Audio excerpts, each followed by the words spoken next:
crisis in California is for one reason and one reason only. We have an enormous shortage of housing. California is struggling to curb the homelessness crisis. I've been on the street for about 9 years total now. Do I think I'm ever going to get off the street? No. A day in the life, the harsh reality of what it's actually like to live on the streets in the Bay Area. This place here, man, to be totally honest with you, really saved my life. And a number of local programs are helping those in need. How Project HomeKey has already gotten thousands of homeless people off the streets. KTVU presents The Cost of California.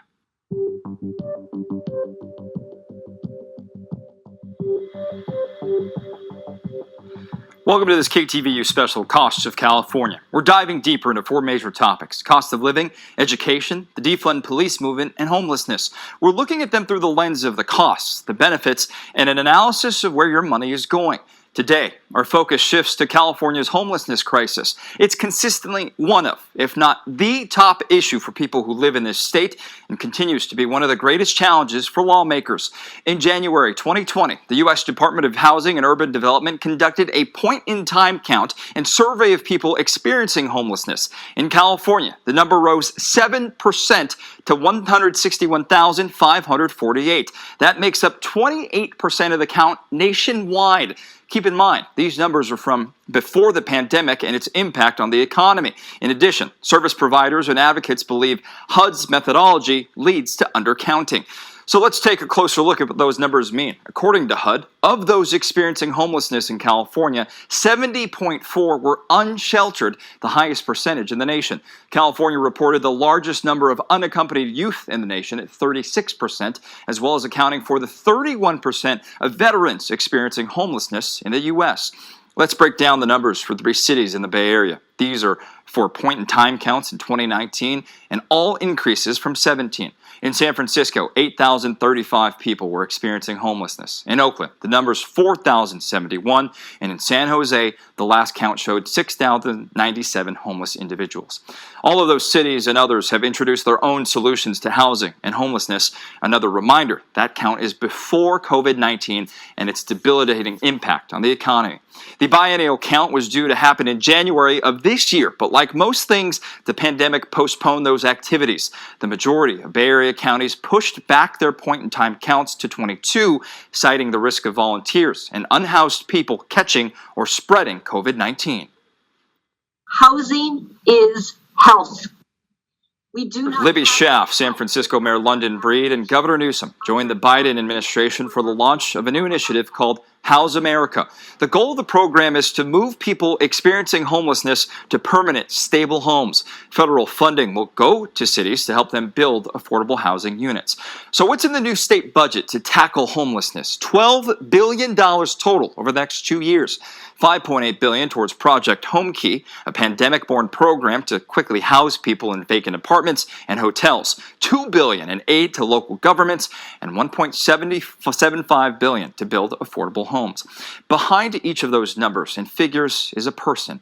Each individual experiencing homelessness has their own story, and we thought it was important to listen. Photojournalists Tony Hodrick and Chandler Landon introduce us to Robbie Petticourt. I wake up, okay, hop up. It depends on the day. You want some water? It's usually some variety of like kind of having to like leap into action kind of thing. This is the epic shoe hunt that occurs every day. Really? Bella! So today I'm getting up. I'm going to get a cup of coffee once the muzziness is over a little bit. I can decide what I'm going to do. Bella, there you go. I've been on the street for about 9 years total now. I grew up poor, and it was my big fear that I would be on the street. I worked from the time I was 11, and I fell through the cracks, and it wasn't my doing at all.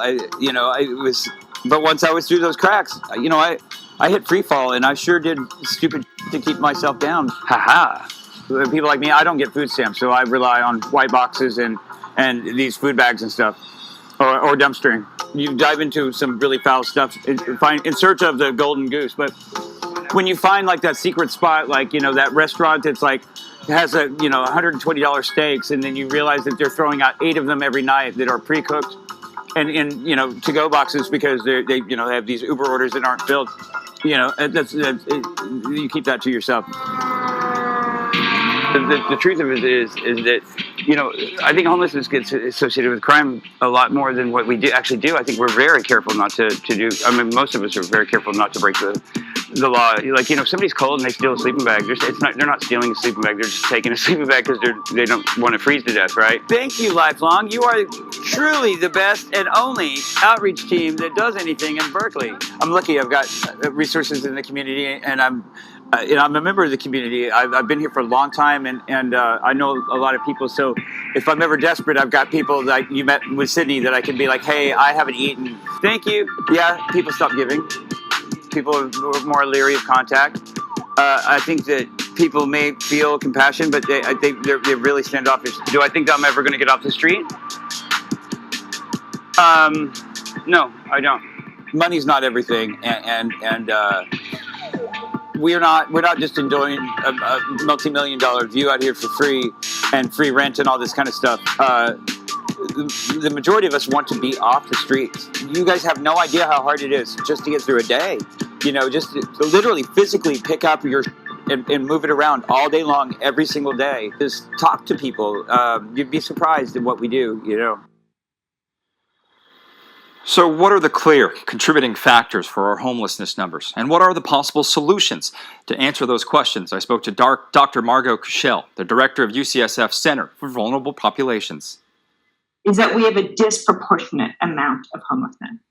Despite what people think, it's not that troves of people move to California because it's such a great place to be homeless. That is a persistent myth, and it's wrong. The reason we have such a crisis in California is for one reason and one reason only. We have an enormous shortage of housing for our lowest income households.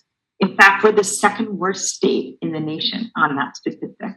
We have only 24 units of housing that's available and affordable for every 100 extremely low-income households. That means we are a cool 1 million units short of affordable housing. It's like that a cruel version of the game of musical chairs that you might have played as a child.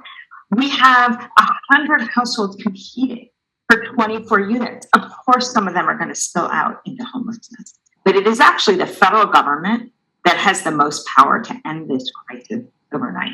For instance, right now, only 1 in 4 households that meet the very strict criteria to need housing assistance get it. They just isn't enough. The federal government could decide tomorrow to change that so that everyone who qualifies receives it, and it would be a game changer in homelessness. It was music to my ears to hear Secretary Fudge stand up there and say that the federal government recognizes this problem, invests in this problem, and is going to follow the evidence. One of the things that House America said is that the solutions they're going to focus on are those backed by evidence. That's permanent housing offered through a housing first mechanism, which means that we do not demand sobriety, we do not demand, enrollment in mental health treatment. We start with the housing. Doesn't mean housing only. Those services are very much offered, but it means that you do not make unreasonable demands on people before they enter into housing. As we move towards long-term solutions like House America and other projects, how important is it that we look at this through an equity frame? Black communities are overrepresented by a factor of 3 or 4. Nationally, it's worse in San Francisco. In San Francisco, less than 5% of the population identifies as Black, and 37% of those who are homeless do. We cannot solve this problem through colorblind policies. We need to grapple head on with the racism that led to this. What are the long-term solutions? Is there a long-term solution so that we may not just house people, but keep them housed? If we actually had the housing stock and then appropriately offered services to support people to maintain that housing, we've got great evidence that we can succeed. What we've lacked all this time is not the evidence, but the political will to get to a solution. It's a way to bring homeless people off the streets successfully who otherwise wouldn't come off the streets. And it's got a lot of longer term potential. Coming up, a closer look at a program born during the pandemic to get unsheltered people into rooms of their own. I'll show you more about Project HomeKey. Stay with us.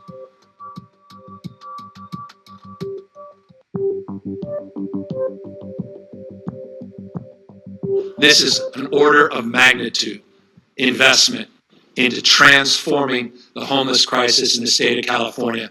That was Governor Newsom back in May announcing the state's investment to address homelessness, but no doubt there are challenges. The state auditor has been critical of the handling of the situation, including most recently concluding federal relief funds were not promptly distributed to benefit the unhoused population.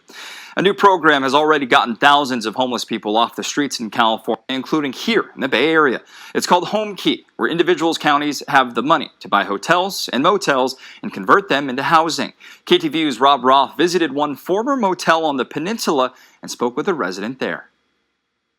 It was once just an inexpensive motel in Redwood City. Now one of the rooms is home to Gerald Sawyer. Actually, it's more than a home. It's a lifeline. This place here, man, to be totally honest with you, really saved my life. Sawyer's previous home was a broken down Ford Taurus, which he lived out of for 2 years, parking it in San Francisco or Daly City.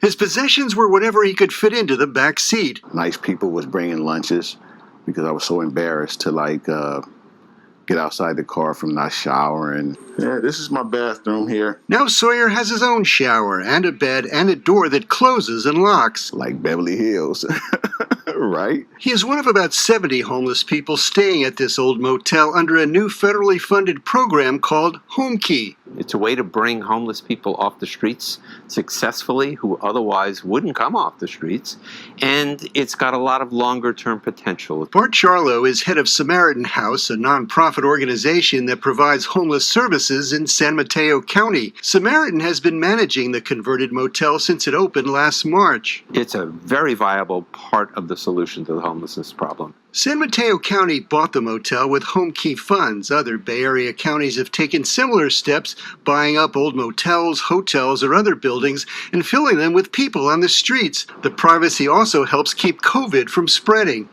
So far, more than 8,000 homeless people in California have taken part. It's not a place where you're coming to party and hang out. There is true work being done here on a daily basis with our case managers focused on making sure these clients are actively working on getting employment, increasing their income, removing their barriers, and getting to housing. Samaritan House is hoping to operate another similar facility in San Mateo County sometime within the next few months. Gerald Sawyer says his health has improved and he has a part-time job. Coming here, man, it's like you can kind of find yourself.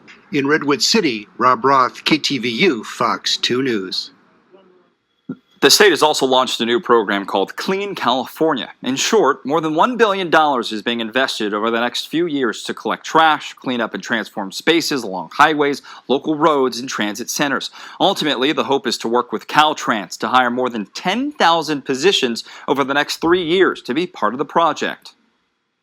Cleaning up our streets is obviously the first big step, Greg. That's the start for this. But what we ultimately want to do is transform a lot of our public spaces. So to go from just a cleaning effort to places that we can beautify, to create places that people can feel a sense of pride of, that we can fully transform, is ultimately a big part of the goal. 3 months into the program, Caltrans says several cleanup events have been held and more than 500 job offers have been made. Even with millions spent on homelessness, there's still a cry among those who can't even afford to put food on the table. Major nonprofits have widely relied on donations to help bridge that gap. Our investigative reporter, Brooks DeRose, joins us now with a look at this massive effort. While some government money and programs work to battle hunger, food banks are highly relied upon, especially since the pandemic. So let's look at how far your money goes here versus somewhere else. Check it out. A loaf of bread costs $4.59 in San Francisco. Compare that to $3.33 in Chicago and about $3 in Houston. No doubt you're paying a premium for food. Let's take 1 dozen eggs, $3.49 in the big city. But over on the East Coast in the Big Apple, they cost just $2.33. And down in Miami, $1.51. Many of those in need say it's their first time receiving help from a food bank, And here's why. A gallon of milk is $2.34 in San Francisco. That's compared to $1.83 in Denver and $1.57 in Phoenix. All of that extra cost has created a network of helping hands to keep people from starving. Packing up produce. It's a huge amount. Into 1,000 boxes. It's overwhelming at times. It typically happens 3 times a day. Right here at Second Harvest Food Bank of Silicon Valley, where the demand for food has reached new heights. To me, it's heartbreaking. It's really heartbreaking that we have such an enriched area and we have got families that are in so much need for food. Some on the brink of homelessness. With desperation so high, volunteers are racing to feed the growing need. I love it. That's why I do it with passion. 500,000 people served every single month since the start of the pandemic. We have not seen a great decline. With no signs of slowing, Tracy Weatherby advocates for children and families to get nutritious food for free, leveraging government programs to make sure they have access to healthy meals. Food is the first place that people can economize. They have to pay the rent, they have to do the childcare so they can work. She says most who rely on Second Harvest are working people, and 57% of clients say they have $100 or less in their savings, threatening their livelihood. Food is the one place where we can help relieve people's budgets so that hopefully they can keep those other aspects of their lives working properly. Many Californians needed help even before the pandemic. 1 in 5 considered food insecure. That's 8 million people statewide. I know that my grandma, she does depend on them. Michelle Lee volunteers and says seniors like her grandmother see each box as a lifeline, otherwise unable to find food. It is dangerous for her to go out in the pandemic and go shopping. So getting these foods for free is like really nice for her. Helping make ends meet, what she gets each week goes out just as fast as it comes in. This is one of our 4 warehouses. To pull it all off, roughly 200 volunteers a day at this San Jose warehouse alone, alongside groups like the National Guard and Conservation Corps, give their time packing, stacking, and wrapping. It's really fulfilling. Such a good satisfaction. To help others. And you kind of see how what you do goes far in the community. You get to see what you do and how far it reaches. Knowing without all of this, you would have more people on the streets, the kids. I don't know. I mean, that to me is almost incomprehensible. If this was not happening, how would you support this many people in the Bay Area? Which is why 36 tractor trailers are rolling on each week, a mission to deliver and serve. So we expect that this need will continue for the foreseeable future. Keeping families from going hungry. In San Jose, Brooks Jerose, KTVU, Fox 2 News. As part of the new budget, California has taken a huge step to stamp out child hunger by becoming the first state to offer free school meals for every child. That means 6.2 million public school children have the option to eat school meals for free, regardless of their family's income. As the Bay Area and the nation saw a drastic increase in child hunger over the pandemic, having kids back in school and all fed is a sign of progress for parents and volunteers.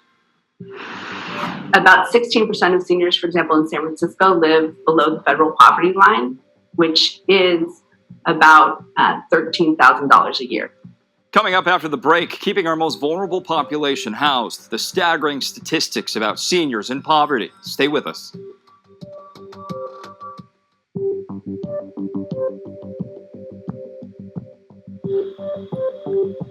A fixed income, cost of housing, medicine, help. Those are just some of the issues facing our seniors. Nationwide, 9% of seniors live in poverty. In California, the metrics are worse. 10% live in poverty here. But in the Bay Area, that number rises to 14% based on the federal poverty level. The cost of living has just outstripped the benefits. The average benefit for Social Security in California is about $18,000 a year. And so that's about $1,500 a month. And I think anyone who is renting or living in the Bay Area can tell you that it's impossible to live on that amount without some kind of subsidy or additional support from family or somebody. When you consider those situations, how at risk are seniors in California of becoming unhoused and facing other consequences or other outcomes? I think seniors in California, in the Bay Area specifically, are extremely high, have an extremely high risk of experiencing homelessness.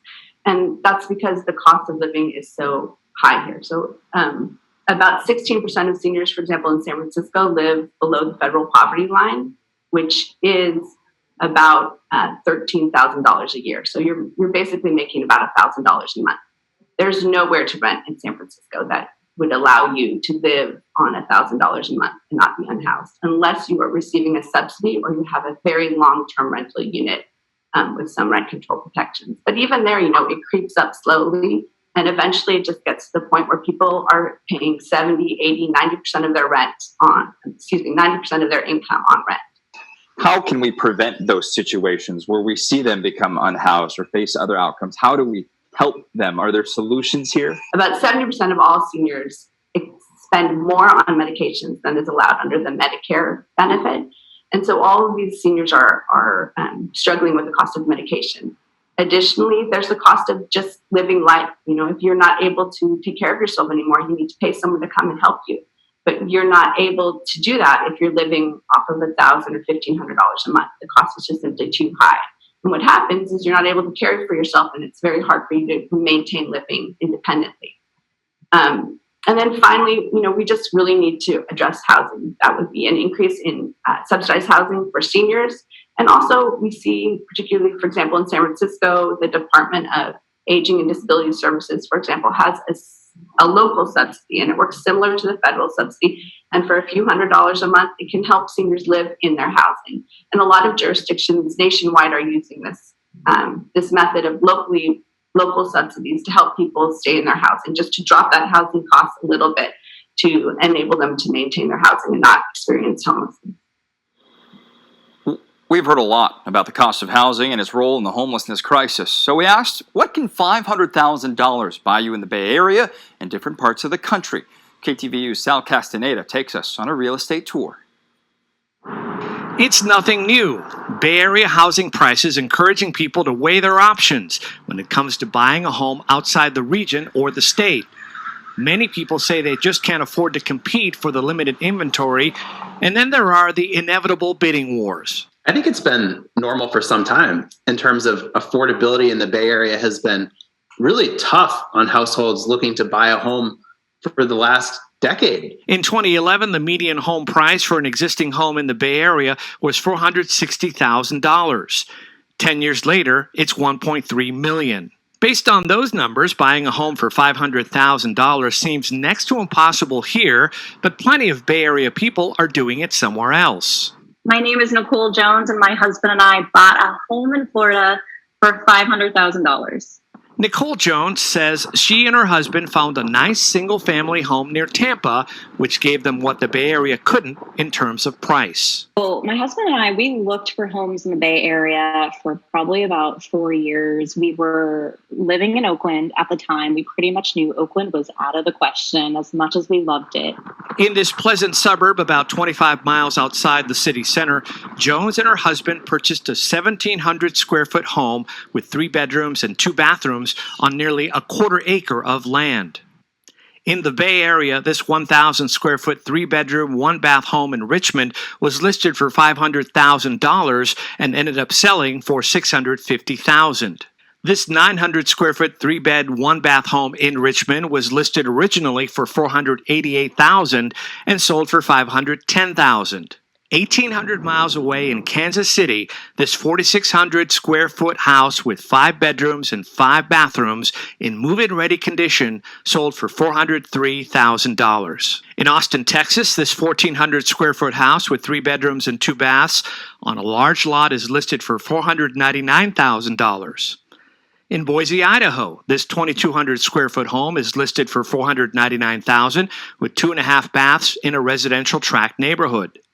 Back here in the Bay Area, even the list price isn't what you'll most likely buy it for. The San Francisco Bay Area leads the country in homes sold over the asking price. 7.5% of homes sold for 30% or more above the first list price in the first quarter of 2021, according to online real estate marketplace Zillow. As much as stories of people leaving are becoming common, Real estate experts don't think this trend will have any measurable effect on prices here.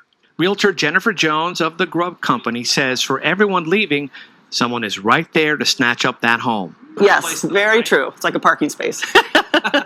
The pandemic has started a smaller exodus within the Bay Area, too. What I've seen in my experience is people coming from San Francisco to the East Bay looking for the space, for the yards, for more room to work from home, have that extra space.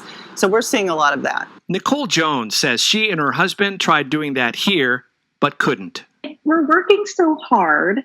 We're doing this hustle, and yet we can't buy anything, and we're almost in our mid-30s. So while many say they could never think of leaving the Bay Area, others say it's a matter of quality of life. And for them, that quality of life is better somewhere else. In Oakland, Sal Castaneda, KTVU, Fox 2 News.